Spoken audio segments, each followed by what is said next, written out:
And by the way, lawmakers have threatened to reject the supplementary budget over a delay by Treasury to disburse 4.9 billion shillings towards the National Government Constituency Development Fund. MPs further threatened to shoot down any government business before the floor of the House until the remaining part of the 41.7 billion shillings allocated to the constituencies for the current financial year is factored in the supplementary budget. Gladys Mungai filed this report.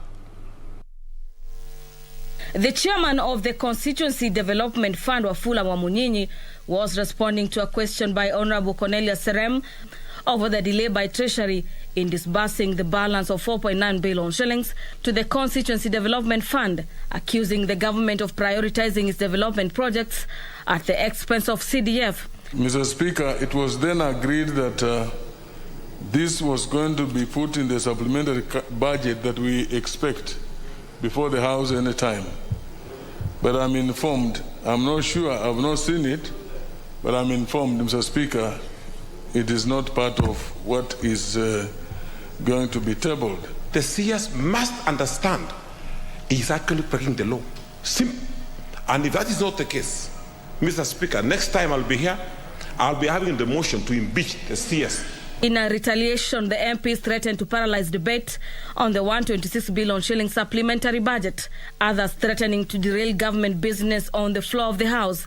Do we have to protest so that we are given funds, Mr. Speaker? If you have to engage the chairman, do so. If you have to engage the Speaker, do so. Otherwise, the supplementary budget table before this House will go down. If he doesn't do what we are saying, by next week, Mr. Speaker, you will be seeing a motion of vote of no confidence on your desk against that minister. I think we should not blame Honorable Wamunyinyi. We should blame ourselves for not making decision on the floor of this House. Meanwhile, the National Assembly has considered the report on the vetting of Elizabeth Wangoi's Moshiri's nomination as the member of the Salaries and Remuneration Commission to represent the National Police Service Commission. If we are not able to take care of our police service, and they are the ones who are taking care of us, how do you expect them to be able to take care of themselves? Sometimes we are thinking they are very, very complex issues that are affecting the police. But sometimes they are very basic issues which are bread and butter issues. And I'd want to encourage that as soon as she takes up office, that is the first thing that she needs to look at the Salaries Commission. Establishment of counseling through a body corporate like a commission which sets the rules on how the social well-being of our officers will be is a good thing.